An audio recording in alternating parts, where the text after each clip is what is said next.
Vous êtes envahi par le stress, l'anxiété, vous vivez beaucoup de pression, vous avez de la difficulté à vous concentrer, à prendre des décisions éclairées. Vous manquez d'assurance, de sécurité, de confiance en vous. Bien, premièrement, sachez que vous n'êtes pas seul. C'est des sentiments qui sont courants, mais qui peuvent affecter profondément notre bien-être et notre qualité de vie. La bonne nouvelle, c'est qu'il existe des solutions pour retrouver notre sérénité, notre clarté d'esprit et notre confiance en soi. Grâce à des techniques telles que l'enracinement, nous pouvons apprendre à maîtriser nos pensées, apaiser notre anxiété et renforcer notre estime de soi. Vous méritez de vivre une vie épanouie, libre de ces blocages qui vous freinent. Je m'appelle Estelle, de chez La Sorcière. Je suis thérapeute de l'âme et je suis convaincue que chacun mérite le bonheur et l'épanouissement personnel. Pour moi, il est essentiel de vivre pleinement sa vie plutôt que de la subir. Alors, je vous accompagne dans la reconnexion à votre véritable essence pour retrouver confiance, stabilité, sérénité et redevenir le maître de votre vie. Et tout ça avec un peu de magie. Alors, pourquoi c'est si important de s'enraciner? Eh bien, premièrement, pensons aux arbres et aux plantes. Leurs racines jouent un rôle essentiel dans leur croissance et leur développement. Elles sont la base solide qui permet d'absorber l'eau, les nutriments et les minéraux indispensables à la vie. Et aussi, ça les empêche de tomber ou même de s'envoler au moindre petit coup de vent. Sans ces racines fortes et bien établies, une plante ou bien un arbre ne peut pas se développer pleinement. Je fais ce parallèle parce que c'est la même chose qui se passe pour nous. En fait, nous sommes un peu comme des petites plantes intérieures. Il est important de cultiver nos propres racines, puisque nous ne pouvons pas grandir et nous épanouir sans une base solide. Quand nous sommes anxieux, stressés, ça se manifeste bien sûr dans notre corps, mais surtout dans notre esprit.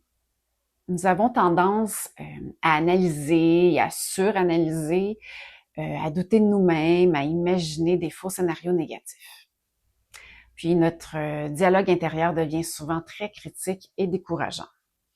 Nous nous répétons des phrases comme je suis pas capable, je suis pas assez compétent ou pas assez compétente, je suis pas à la hauteur, je vais perdre mon travail, je vais perdre mon couple, etc.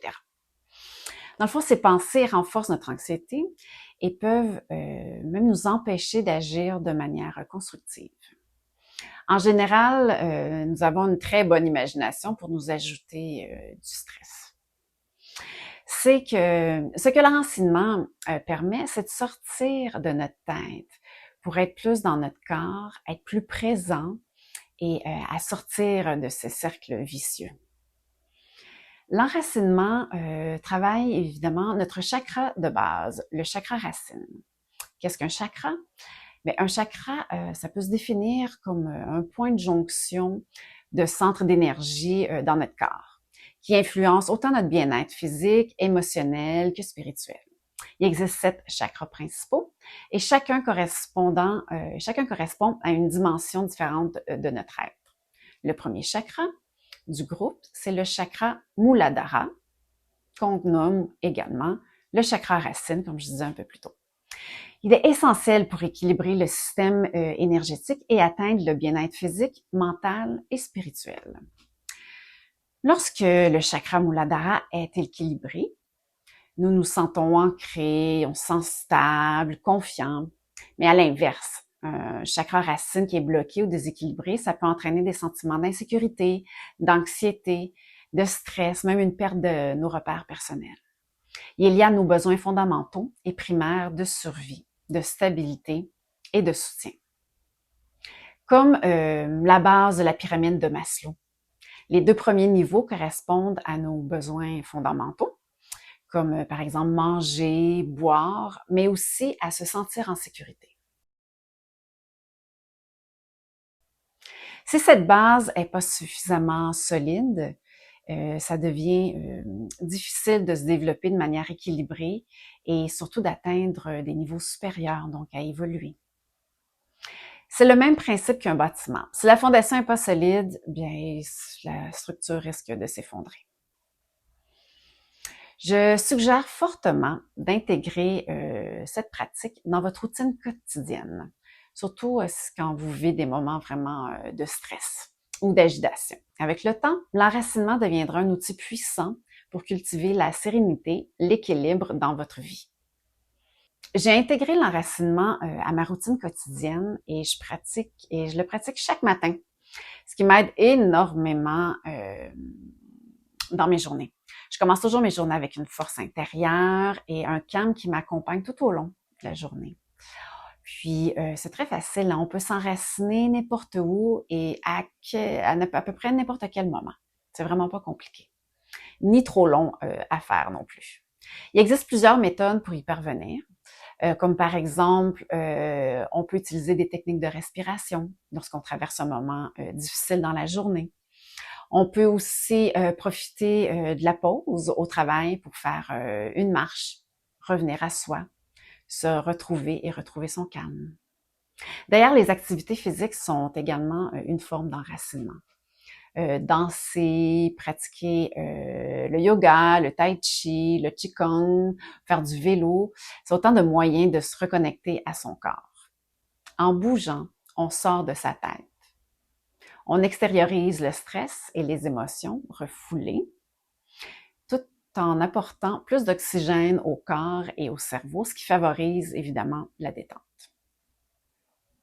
La nature joue aussi un rôle essentiel pour nous ancrer et réduire l'anxiété ainsi que l'angoisse. L'être humain n'a jamais été conçu pour vivre entouré de béton. Nous faisons partie intégrante de la nature et avons besoin de percevoir ses couleurs, ses formes, ses parfums variés. Donc, les parcs et les forêts sont indispensables à notre bien-être. Bon, bien sûr, on a une bonne capacité d'adaptation, mais il faut de temps en temps revenir à la source. En résumé, s'enraciner nous permet de nous sentir protégés, en sécurité, pleinement ancrés et en harmonie avec nous-mêmes. Ça nous permet de sortir de l'état de survie pour plutôt être en vie, tout simplement.